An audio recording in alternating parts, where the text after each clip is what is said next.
Lorsque j'étais enfant, bien avant que le monde des grandes personnes ne m'impose ses règles silencieuses, je vivais dans un univers où tout semblait possible. Les formes avaient un sens caché, les images racontaient des histoires, et l'imagination n'avait pas encore été étouffée par la logique. C'est à l'âge de 6 ans que je fis une découverte qui marqua profondément mon esprit. Dans un vieux livre consacré à la nature sauvage, intitulé L'histoire vécue, je tombais sur une image qui représentait un serpent boa en train d'évaler un fauve. Le texte expliquait que les boas avalent sans les mâcher, puis restent immobiles pendant des mois. Pour digérer, cette idée me fascina. Je réfléchis longuement à cette image mystérieuse, puis, avec des gravités d'un enfant qui croit encore en l'importance de ses rêves, je pris un crayon et dessiné mon premier chef d'œuvre. Ce dessin représentait, selon moi, un boa ayant avalé un éléphant. Mais lorsque je le montrai aux grandes personnes, elles me répondirent sans hésitation: « C'est un chapeau, un simple chapeau. » Elles n'avaient rien compris. Alors, déterminée à me faire comprendre, je réalisai un second dessin. Cette fois, j'ouvris le serpent pour révéler l'éléphant à l'intérieur. Je pensais que l'évidence s'imposerait, mais les adultes, loin d'être émerveillés, me conseillèrent d'abandonner ces dessins absurdes et de me consacrer à des choses sérieuses. La géographie et l'histoire, le calcul et la grammaire. C'est ainsi que mourait en moi une vocation. J'abandonnai l'idée de devenir peintre, non pas faute de talent, mais faute de compréhension. Les adultes ne comprennent jamais rien toutes seules, et c'est épuisant pour les enfants de devoir toujours leur expliquer. Alors je grandis et j'appris à piloter des avions. Ce métier me permit de voyager à travers le monde. Je survolais des déserts, des océans, des montagnes. La géographie que l'on m'avait forcé à apprendre me fut, ironiquement, très utile. Mais malgré tous ces voyages, je restais seule. Je continuais à tester les adultes. Lorsque j'en rencontrais une qui semblait un peu différente, je lui montrais mon dessin numéro 1. Et invariablement, elle me répondait: « C'est un chapeau. » Alors je renonçais à parler des choses essentielles. Je me mettais à leur niveau. Je leur parlais de sujets qu'elles comprenaient. Le bridge, le golf, la politique, les chiffres. Et elle était satisfaite.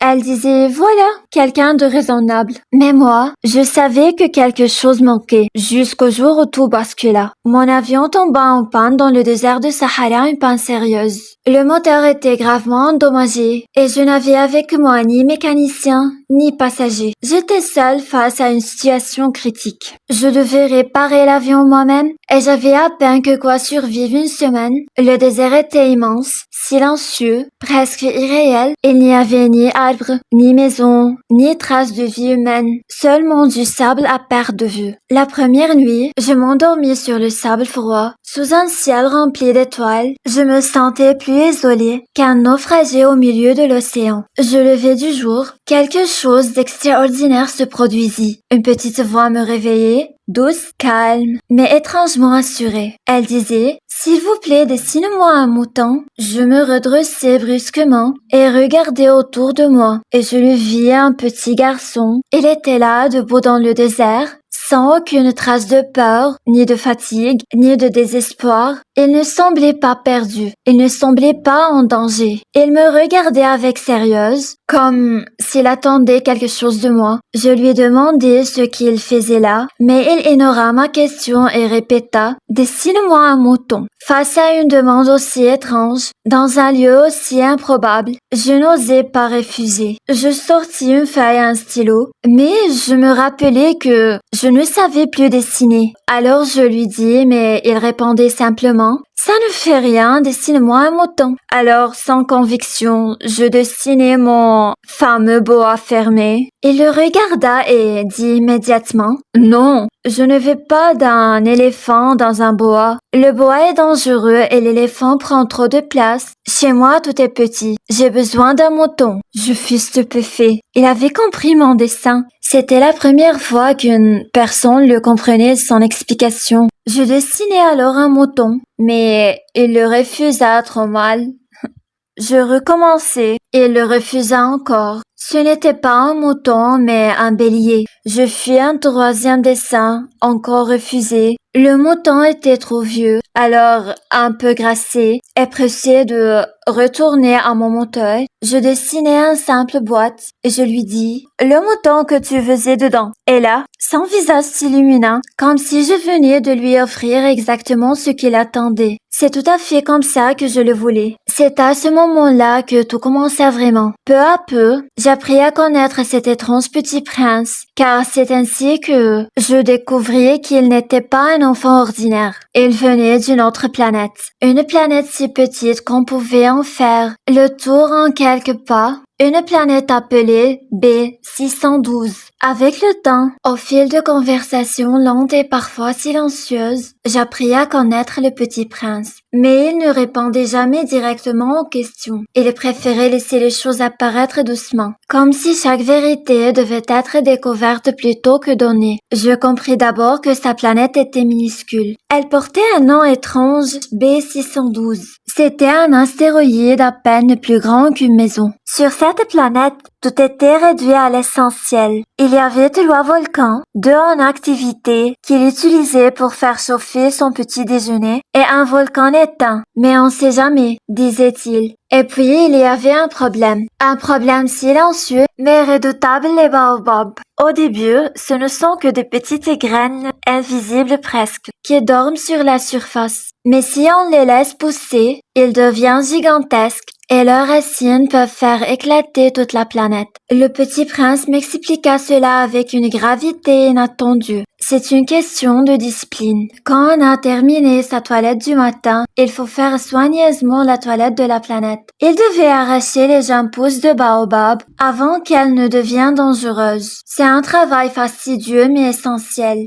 Et il insistait beaucoup sur ce point, comme s'il parlait de quelque chose de plus profond qu'un simple jardin. Puis un jour tout changea. Une graine différente apparut sur sa planète. Elle n'était pas comme les autres. La plante ne ressemblait à rien de connu. Elle semblait mystérieuse, presque consciente qu'elle-même. Elle grandissait lentement avec précaution, comme si elle se préparait à quelque chose d'important. Et puis, un matin, elle fleurit. C'est une rose, mais pas une rose ordinaire. Elle était magnifique. Ses pétales étaient délicats, sa couleur unique. Elle s'éveillait lentement, ajustant ses formes, comme une actrice avant d'entrer en scène. Elle toussa légèrement, elle demanda de l'eau, elle exigea un paravent contre les courants d'air très vite. Elle devint exigeante et même un peu vaniteuse. Elle disait « Je suis née en même temps que le soleil ». Le petit prince au début était émerveillé. Il prenait soin d'elle avec une attention infinie. Il la protégeait avec un globe de verre pendant la nuit. Il installait un paravent pour la protéger du vent. Mais peu à peu, quelque chose se compliqua. La rose parlait beaucoup. Elle se vantait, elle se contredisait. Elle mentait parfois sans méchanceté, mais par orgueil. Et le petit prince ne comprenait pas. Il prenait ses paroles au sérieux. Il ne voyait pas encore qu'il fallait juger la rose, non pas sur ce qu'elle disait, mais sur ce qu'elle faisait. Il souffrait, il doutait, il se sentait perdu face à ses contradictions. Un jour, elle lui avoua presque à contre-cœur. Bien sûr que je t'aime. Mais il était trop jeune pour comprendre. Alors, il décida de partir. Pas par colère, mais par confusion. Avant de quitter sa planète, il mit de l'ordre une dernière fois. Il nettoya sa volcan, même celui qui était éteint. Il arracha les dernières pousses de baobab. Il dit adieu à sa rose. Elle ne pleura pas, elle ne se plaignit pas. Elle dit simplement « J'ai été sotte, pardonne-moi, essayez d'être heureux ». Mais il était déjà trop tard, le petit prince partit. Il entreprit un voyage à travers les étoiles et c'est ainsi qu'il commença à visiter d'autres planètes. La première a été habitée par un roi sans sujet, mais qui se croyait souverain de tout l'univers. Il donnait des ordres, mais seulement lorsqu'ils pouvaient être exécutés. Il disait « Je t'ordonne de t'asseoir, si les conditions sont favorables ». Le petit prince comprit vite que ce pouvait être une illusion. Alors il repartit. La deuxième planète appartenait à un vaniteux, un homme qui ne vivait que pour être admiré. « Applaudis-moi », disait-il. Il ne voyait dans les autres que des admirateurs potentiels. Le petit prince trouva cela vide et il partit. La troisième planète était celle d'un buveur, un homme triste, enfermé dans un cercle absurde. Il buvait pour oublier qu'il avait honte de boire. Le petit prince prince fut bouleversé, mais il ne pouvait rien faire. Alors il continua son voyage. La 4e planète appartenait à un businessman, un homme occupé à compter les étoiles. Il prétendait les posséder, mais il n'en faisait rien. Il ne les regardait même pas. Le petit prince pensa à sa rose, et il comprit que posséder n'avait de sens que si l'on prend soin. Alors il repartit. La 5e planète était la plus étrange et la plus petite après la sienne. Elle était habitée par un allumeur de réverbère. Son travail consistait à allumer et éteindre un lampadaire, mais la planète tournait de plus en plus vite. Alors il devait allumer et atteindre son arrêt, son repos. Le petit prince l'admira parce qu'il pensait à autre chose qu'à lui-même, mais il ne pouvait pas rester. Enfin, il arriva sur une planète plus grande, la Terre. Lorsque le petit prince arriva sur Terre, il s'attendait à découvrir une planète peuplée et animée, semblable à celle qu'il avait imaginée en observant les étoiles. Mais ce qu'il trouva d'abord, ce fut le silence. Un silence vaste, un silence désertique, car il était tombé au cœur du désert. C'est là qu'il rencontra le serpent, un serpent fin, presque invisible, dont la couleur se confondait avec le sable. Il n'avait ni pattes, ni ailes, et pourtant il parlait avec une assurance étrange. Le petit prince lui demanda « Sur quelle planète suis-je tombé ?» Le serpent répondit « Sur la Terre. » En Afrique. Le petit prince regarda autour de lui. Il n'y avait personne. « Où sont les hommes ?» demanda-t-il. Le serpent répondit avec calme. « Les hommes, on en voit quelques-uns, mais le désert est solitaire. » Puis il ajouta quelque chose d'encore plus mystérieux. « On est seul aussi chez les hommes. » Et le petit prince ne comprit pas immédiatement. Le serpent continua. « Je puis t'aider si tu es très triste. Je puis te renvoyer d'où tu viens. » Ces paroles étaient inquiétantes, mais prononcées avec douceur. Le petit prince ne répondit pas, et il poursuivit son chemin. Il marcha longtemps dans le désert, jusqu'à rencontrer une petite fleur. Une fleur simple, pas une rose. Il n'avait que quelques pétales. Le petit prince lui demanda « Où sont les hommes ?» Et la fleur répondit « Les hommes, il en existe, je crois, mais le vent les promène. Ils manquent de racines, ça les gêne beaucoup. » Encore une fois une réponse étrange mais pleine de vérité. Le petit prince continua son voyage et finalement, il arriva devant quelque chose qui allait profondément le bouleverser. Un jardin rempli de roses. Des milliers de roses, toutes semblables à la sienne. Il resta immobile, le cœur serré car sa rose lui avait toujours dit qu'elle était unique, qu'elle était la seule de son espèce dans tout l'univers. Et pourtant, elle n'était qu'une rose parmi d'autres. Le petit prince se sentit trompé, il se sentit triste, très triste. Il se coucha dans l'herbe et pleura. C'est alors qu'apparut le renard.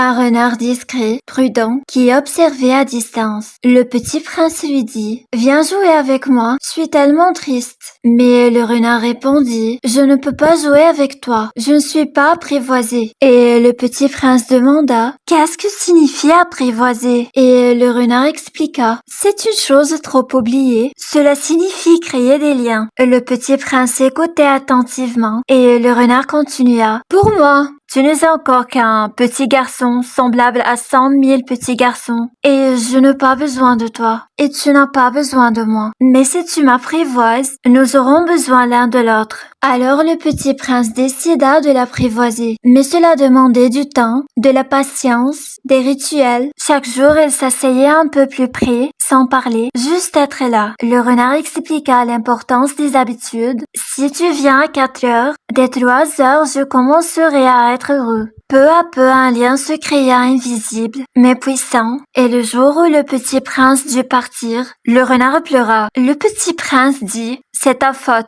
Tu as voulu que je t'apprivoise. » Mais le renard répondit « J'y gagne à cause de la couleur du blé. » Puis il offrit au petit prince un secret simple mais essentiel. On ne voit bien qu'avec le cœur. L'essentiel est invisible pour les yeux. Le petit prince répéta cette phrase pour ne pas oublier, puis le renard ajouta « Tu deviens responsable pour toujours de ce que tu as apprivoisé. » Alors le petit prince comprit. Sa rose n'était pas unique parce qu'elle était différente. Elle était unique parce qu'il avait aimé, parce qu'il avait perdu du temps pour elle. Il retourna voir les roses du jardin et il leur dit « Vous êtes belles, mais vous êtes vides. On ne peut pas mourir pour vous. Ma rose à elle seule est plus importante que vous toutes, car elle était la sienne. » Au fil des jours passés ensemble dans le désert, quelque chose d'invisible s'était tissé entre moi et le petit prince. Au début, il n'était pour moi qu'un mystère. Puis il devint une présence, et enfin il devint un ami. Et pendant que je m'acharnais à réparer mon avion, il m'observait souvent en silence. Parfois il posait des questions inattendues, comme s'il cherchait à comprendre non pas les choses mais leur sens. Et un jour il me demanda, « Les hommes, ils cultivent 5000 roses dans un même jardin, et ils ne trouvent pas ce qu'ils cherchent. » Je répondis, « Ils ne trouvent pas ?» Et il ajouta doucement, « Et pourtant, ce qu'ils cherchent pourrait être trouvé dans une seule rose, ou dans un peu d'eau. » Ces paroles restèrent suspendues dans l'air chaud du désert. Elles semblaient simples, mais elles portaient une vérité immense. Cette nuit-là, nous marchâmes longtemps, le sable était froid sous nos pieds, et le ciel brillait d'une infinité d'étoiles. Le petit prince dit, « Les étoiles sont belles, à cause d'une fleur que l'on ne voit pas. » Je compris qu'il pensait à sa rose. Nous marchâmes encore, jusqu'à ce que nous découvrions quelque chose d'extraordinaire dans ce désert vide. C'est un vieux puits comme ceux des villages, avec un poulie, un corde et un seau. C'était étrange de trouver cela ici, comme si le désert lui-même avait décidé de nous offrir un cadeau. Je tirai la corde, le seau monta lentement, et lorsque je bus cette eau, elle me sembla différente de toutes les autres. Elle n'était pas seulement de l'eau, elle était née de notre marche, de notre fatigue, du chant de la poulie, du sens de la nuit. Et le petit prince dit, « Ce qui embellit le désert, c'est qu'il cache un puits quelque part. » Je compris alors que ce qui donne, ce n'est pas ce que l'on voit,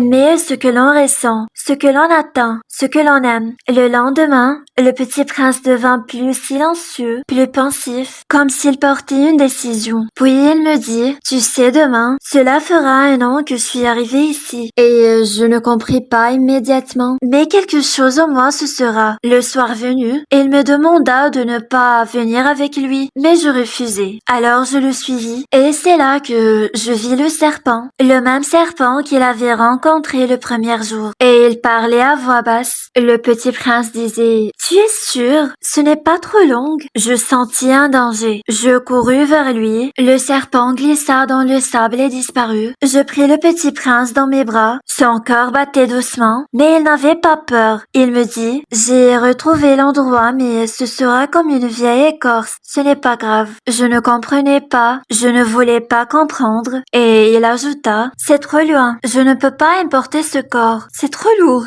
Ses mots étaient calmes, mais il brisait quelque chose en moi. Il me regarda et sourit, un sourire triste mais apaisé. « Tu sais, ce sera comme si je n'étais pas mort. » Appuyé dans le silence du désert, il fit quelques pas, et le serpent se mordit et c'était rapide sans bruit. Le petit prince ne cria pas, il tomba doucement comme un arbre sans faire de bruit. Et puis plus rien. Le lendemain, à l'aube, je ne trouvais pas son corps. Il avait disparu, comme s'il n'avait jamais été là. Mais moi je savais. Je savais qu'il était retourné chez lui, à sa planète, à sa rose. Aujourd'hui encore, lorsque je regardais les étoiles, je ne les vois plus de la même manière. Pour les autres, ils ne sont que des lumières. Pour moi, elles sont des rires. Car, quelque part, sur l'une d'elles, un petit prince rit et cela change tout. Mais parfois, une inquiétude me traverse. Ai-je bien dessiné une muselière pour son mouton? Le mouton aura-t-il mangé la rose? Personne ne peut répondre à cette question. Et pourtant, tout dépend de cela. Alors, si un jour vous voyagez dans le désert et que vous voyez un enfant aux cheveux d'or qui rit et qui ne répond pas aux questions, s'il vous plaît, ne me laissez pas triste. Écrivez-moi vite qu'il est revenu.